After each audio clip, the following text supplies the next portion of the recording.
Assalamualaikum warahmatullahi wabarakatuh. Selamat malam sahabat guru hebat di seluruh Nusantara. Pada video kali ini saya akan mengupas soal-soal post-test pada pelatihan pengelolaan pembelajaran di sekolah penyelenggara pendidikan inklusif.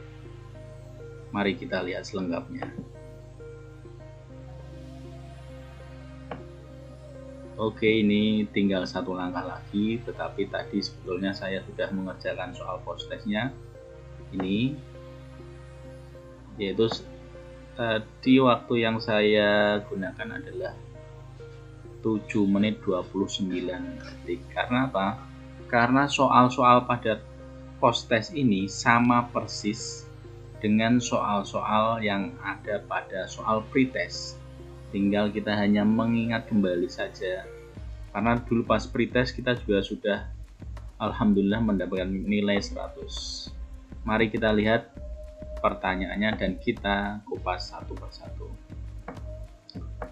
Pada soal yang pertama yaitu jaringan recognition dalam otak berfungsi untuk apa? Yaitu mengetahui tentang apa dalam pembelajaran. Soal yang kedua, Ibu Oni, guru kelas 3 SD, melakukan identifikasi fungsional terhadap peserta didiknya. Ia memperoleh data dan informasi bahwa salah satu peserta didiknya, yaitu Yuda, sering terlihat sedih, cemas, dan nampak seperti kehilangan minat. Informasi dari orang tuanya, Yuda juga tidak suka bergaul dengan saudara-saudaranya, lebih sering mengurung dirinya di kamar dan mudah tersinggung atau marah. Nah, dari data ini kesimpulannya apa? Kesimpulannya si Yuda mengalami hambatan dalam hal mengendalikan emosi, karena di sini ada sedih, cemas, dan kehilangan minat, itu identik dengan emosi. Soal yang ketiga, perhatikan pernyataan berikut. 1. Menyediakan berbagai cara keterlibatan untuk mendukung pembelajaran afektif. 2. Menyediakan berbagai sarana untuk yang representatif untuk mendukung cara kita memberikan makna.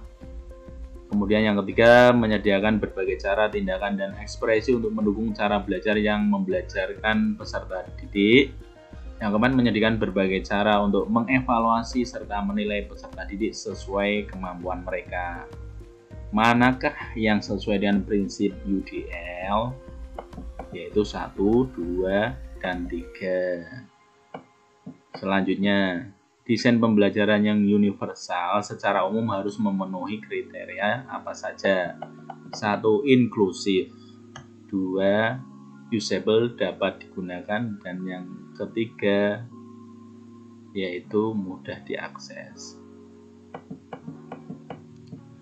Yang selanjutnya, model evaluasi Cipo dimensi yang digunakan untuk mengukur, menginterpretasikan, dan menilai pencapaian program disebut ini produk, ya, bukan outcome ataupun bukan konteks. Kemudian selanjutnya ini, sekolah penyelenggara pendidikan inklusif menerapkan kurikulum yang berlaku secara nasional yang diadaptasi sesuai kebutuhan. Adaptasi itu apa saja? Yaitu tujuannya, materinya, prosesnya, serta penilaiannya. Selanjutnya, berikut adalah pernyataan yang tepat tentang identifikasi hambatan belajar peserta didik, yaitu melihat hambatan yang dialami peserta didik dalam aktivitas dan partisipasi di kelas atau di lingkungan sekolahnya. Ini kalau kita ulang-ulang pasti kita bisa. UDL dikembangkan berdasarkan ilmu apa? 1. Neurologi, 2. Psikologi perkembangan, dan yang ketiga adalah keberagaman cara belajar. Selanjutnya, terdapat perubahan dalam sistem penilaian hasil belajar yang disesuaikan dengan kondisi dan kebutuhan peserta didik penyandang disabilitas. Definisi tersebut merupakan penjelasan dari modifikasi. Di sini ada kata penilaian, maka jawabannya adalah penilaian pembelajaran. Berikut ini adalah cara untuk menilai kemajuan peserta didik di kelas inklusif. Ada 1. Penyesuaian skala penilaian. 2. Observasi informal. 3. Peserta didik menilai diri sendiri. 4. Menggunakan 1 format teks baku. Ini kita cari saja yang salah. Yang salah ini nomor 4. Berarti yang betul adalah 1, 2, 3. Jadi tidak perlu menggunakan satu format tes yang baku. Kita sesuaikan saja dengan anak didik kita. Berhadapan dengan peserta didik yang mengalami hambatan fisik, strateginya bagaimana? Yaitu menghindari melakukan sesuatu yang berlebihan atau terlalu melindungi peserta didik dengan hambatan fisik. Kita tidak perlu overprotective, biarkan mengalir begitu saja, biarkan alami. Mengganti sesuatu yang ada di kurikulum umum dengan sesuatu yang lain. Kata kuncinya adalah mengganti. Mengganti adalah substitusi. Selanjutnya, komponen profil belajar siswa yang menyediakan informasi tentang keterbatasan, kebutuhan, serta dukungan yang diperlukan peserta didik dalam mengikuti pembelajaran adalah komponen A dan E.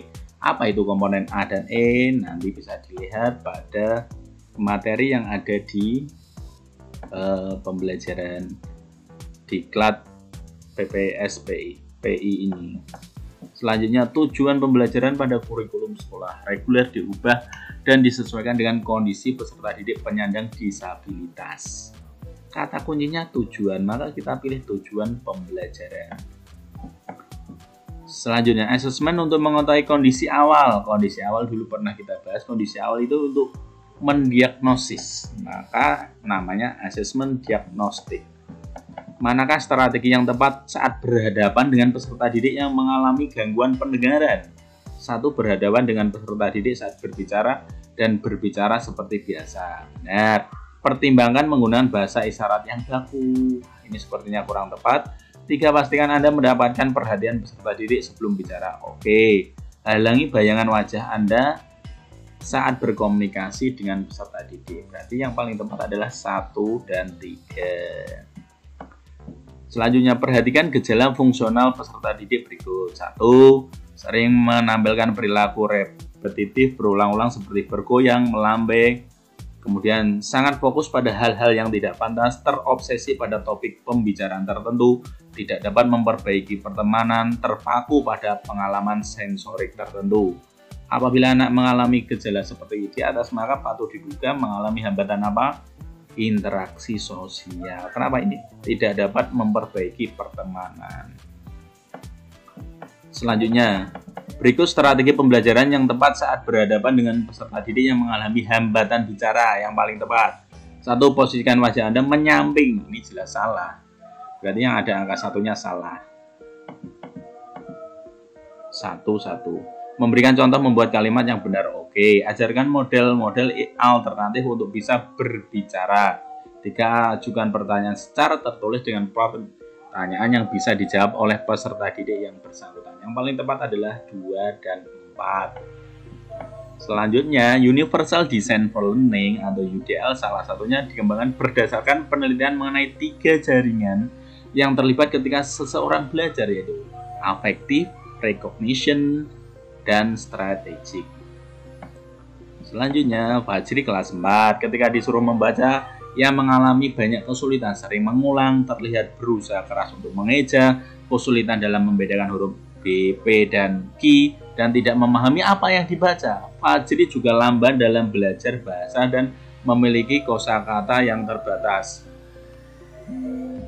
Berdasarkan data dan informasi tersebut, Fajri mengalami kesulitan belajar spesifik, yaitu disleksia. Selanjutnya, strategi pembelajaran dalam setting pendidikan inklusif berkaitan dengan prinsip UDL, yakni multiple means of action and expression. Ini kuncinya, action and expression, tindakan dan ekspresi. Selanjutnya, dimensi model evaluasi CIPO yang berfungsi untuk menggambarkan, merinci keterkaitan dengan lingkungan. Lingkungan itu kontekstual, maka ini konteks. Oke, selanjutnya, hal yang paling penting dalam penentuan strategi pembelajaran dalam setting pendidikan inklusif adalah apa yang dibutuhkan mereka, yaitu kebutuhan belajar peserta didik.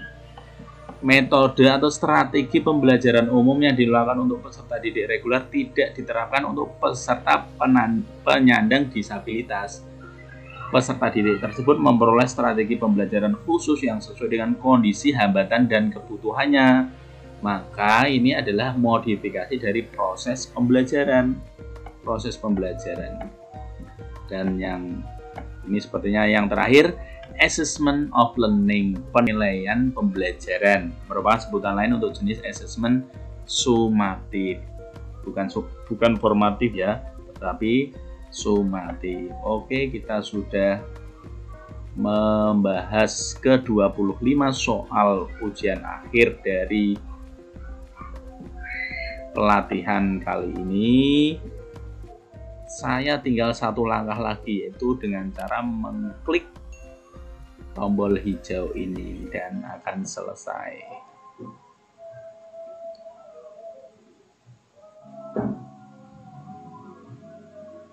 Oke, demikian teman-teman pembahasan soal post-test kali ini. Semoga teman-teman bisa mengikuti pelatihan di angkatan selanjutnya. Terima kasih. Wassalamualaikum warahmatullahi wabarakatuh.